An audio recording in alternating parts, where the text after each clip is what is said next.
dan rujukan moral.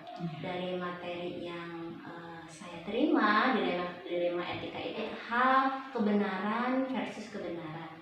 Jadi bagaimana ibu dapat mengambil keputusan dari kasus-kasus yang ada di sekolah, dan bagaimana ibu bisa membedakan mana yang termasuk dilema etika ataupun dari rujukan moral sendiri.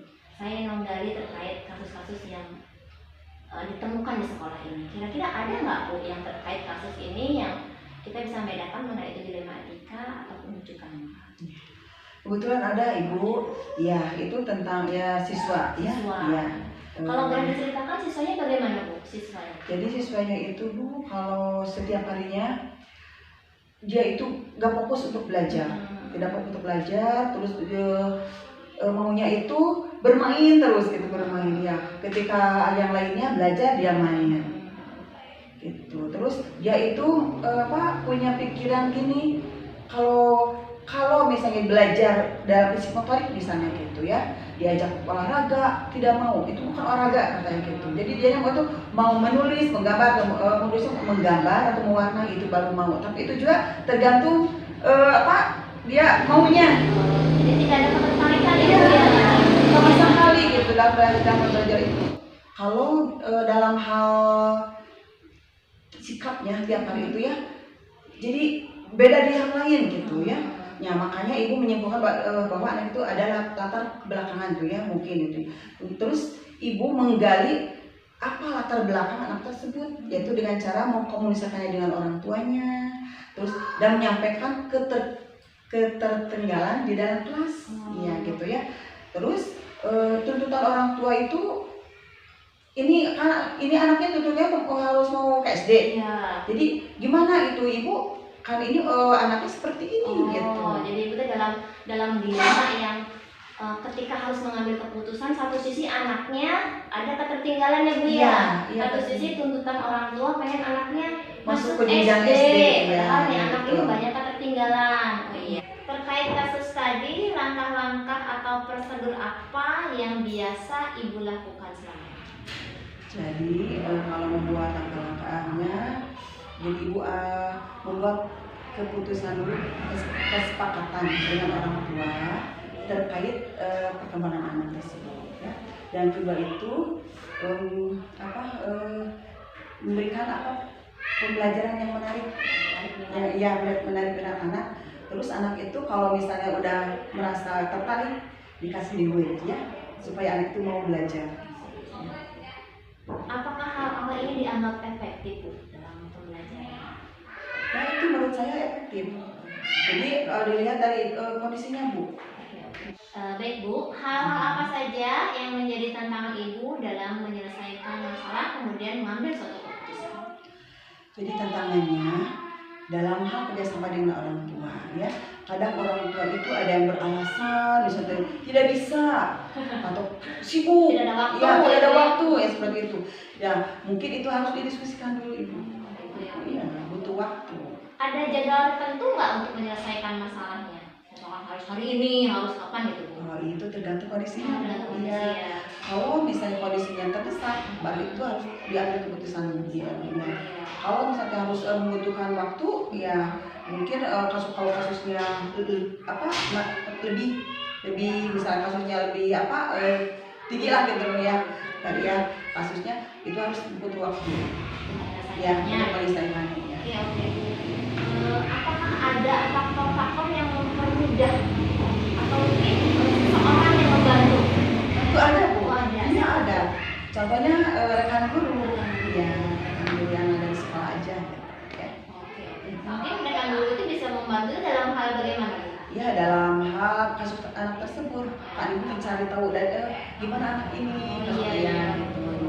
Nggak digali dulu dari guru ya. Ya digali dari guru ya. Apa kasusnya punya gini, gitu anaknya tersebut. Dari semua hal yang tadi disampaikan Bu, ada yang bisa ibu petik dari pengalaman kasus ini dalam mengambil keputusan itu nggak? Kira-kira apa? Alhamdulillah ya Bu, dari kasus tersebut ibu bisa mengambil menghikmahnya. Mengambil hikmah. Iya, hikmah dari kasus tersebut. menjadi pelajaran buat ibu, terus ibu dapat wawasan dalam menangani kasus-kasus yang lainnya. Insya Allah itu aja Bu ini. Alhamdulillah Ibu, hatur nuhun nih untuk wawancara kita hari ini. Iya. Terima kasih Ibu sudah memberikan kepada saya ilmu ya tentang bagaimana mengambil suatu keputusan dari kasus-kasus penyelesaian masalah di sekolah. Mudah-mudahan Ibu sehat terus ya Bu ya. Amin. Tetap semangat nih sebagai pemimpin sekolah dengan banyak pastinya dengan banyak problematika di sekolah ya. Betul. Bisa menyelesaikan hal baru. Insya Allah. Hatur nuhun untuk waktunya Bu ya. Sama-sama Bu ini, sama-sama. Alhamdulillahirabbil alamin, wawancara kita sudah selesai. Demikianlah bincang-bincang saya bersama Kepala Sekolah TK Puspita Asih, Ibu Ruswati Suryani SPD. Terima kasih. Assalamualaikum warahmatullahi wabarakatuh. Waalaikumsalam warahmatullahi wabarakatuh.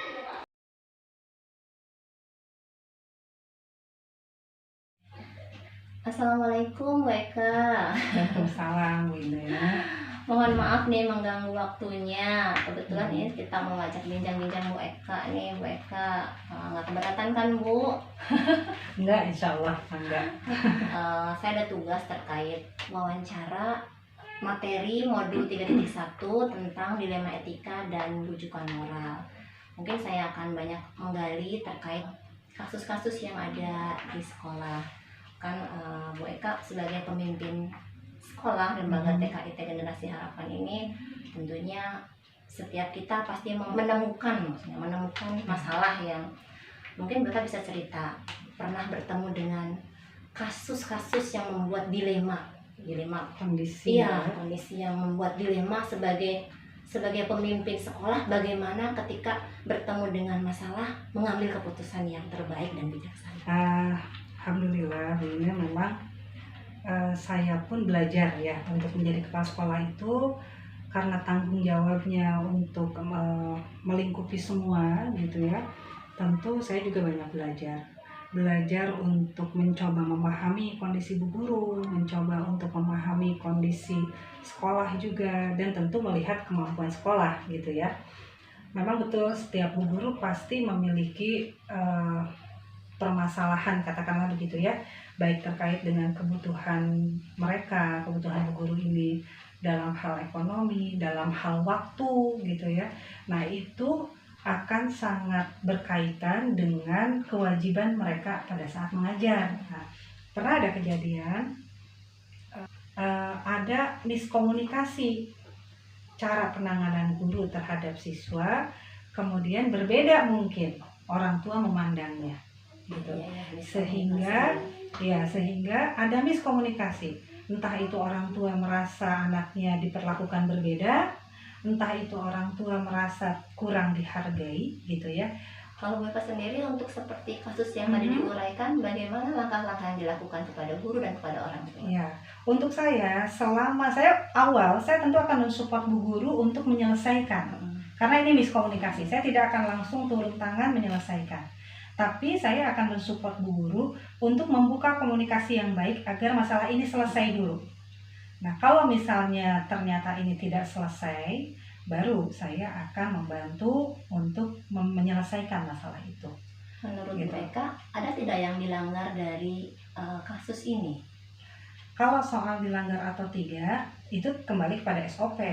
Selama bu guru tersebut mengikuti SOP, pola mengajar, pola menyampaikan, pola menegur anak, tentu saya melihat itu bukan pelanggaran, hanya mungkin perlu penjelasan kepada orang tua.